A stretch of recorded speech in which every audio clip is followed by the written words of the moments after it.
Assalamualaikum warahmatullahi wabarakatuh. Saya Yoga Andeni Regiana, CGP Angkatan 7 dari SD Negeri 3 Cimanggu, Kecamatan Cimanggu, Kabupaten Sukabumi. Kali ini saya akan memaparkan demonstrasi kontekstual modul 1.1 tentang pemikiran filosofis Ki Hajar Dewantara, Merdeka Belajar beserta implementasinya di sekolah saya. Filosofis pendidikan Ki Hajar Dewantara.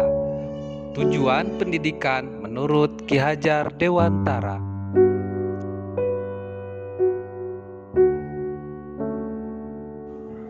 Ki Hajar Dewantara menjelaskan bahwa tujuan pendidikan itu yaitu menuntun segala kodrat yang ada pada anak, yaitu kodrat alam, berkaitan dengan keadaan alam dan lingkungan di mana anak tinggal, dan kodrat zaman, berkaitan dengan isi dan irama sesuai dengan perkembangan zaman, agar mereka dapat mencapai keselamatan dan kebahagiaan yang setinggi-tingginya, baik sebagai manusia maupun sebagai anggota masyarakat.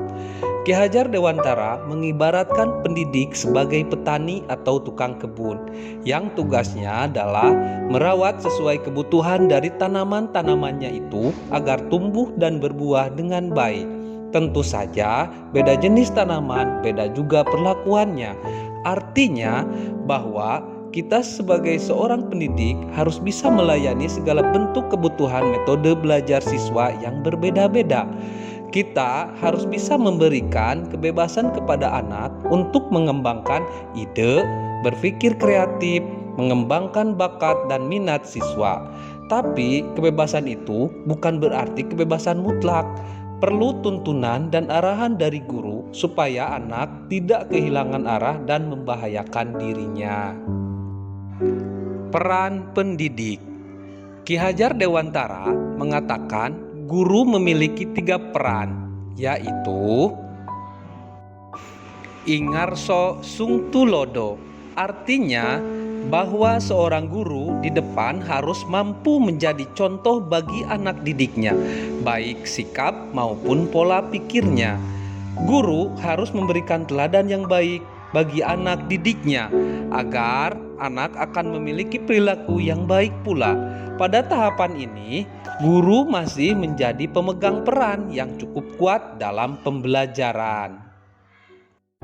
Ingmadio Mangunkarso.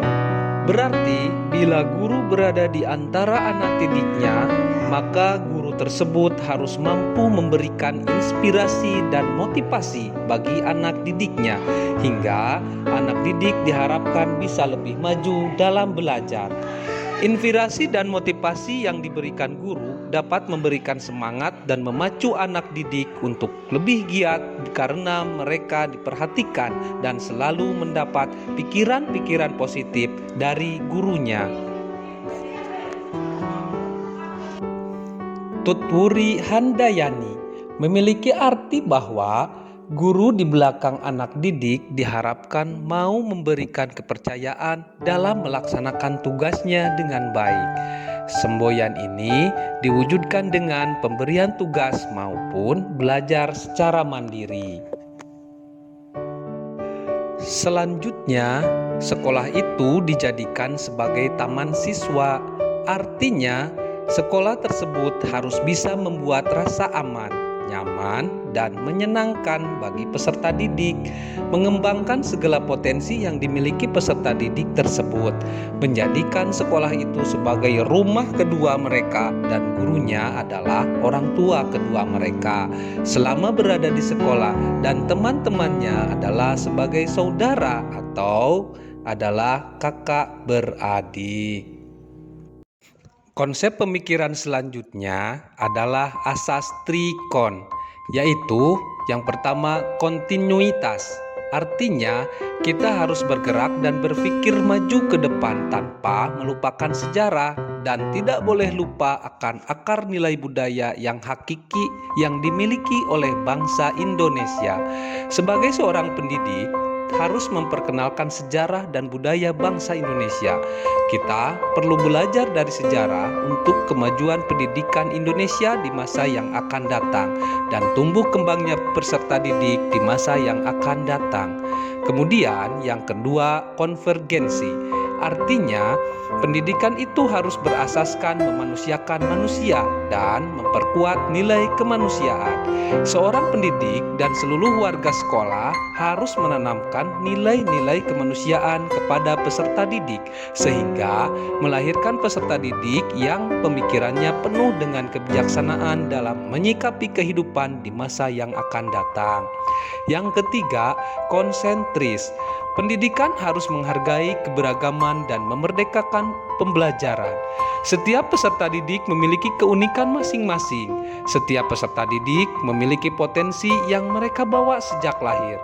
Seorang pendidik dan seluruh warga sekolah harus mampu mengidentifikasi dan membaca keunikan dan potensi tersebut, sehingga murid dapat merasakan konsep merdeka belajar.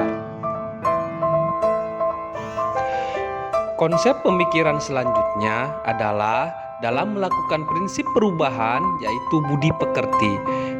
Budi itu mencakup cipta, rasa, dan karsa. Dalam mengolah cipta atau pikiran untuk menajamkan pikiran, diharapkan kepada peserta didik untuk memfungsikan akal dan pikirannya, memiliki mimpi, harapan, dan cita-cita, berpikir untuk selalu berbuat yang terbaik dan memberikan manfaat kepada orang lain dalam mengolah rasa atau perasaan untuk menghaluskan rasa. Seorang pendidik harus mampu menumbuhkan sikap empati, simpati, atau peduli kepada peserta didik dan mengamalkannya dalam kehidupan sehari-hari. Dalam mengolah karsa atau kemauan untuk memperkuat semangat atau kemauan, diharapkan kepada peserta didik untuk selalu memiliki semangat juang dalam belajar, berkarya, berkreasi, dan berinovasi dalam mencapai cita-citanya untuk kehidupannya di masa yang akan datang. Merdeka belajar.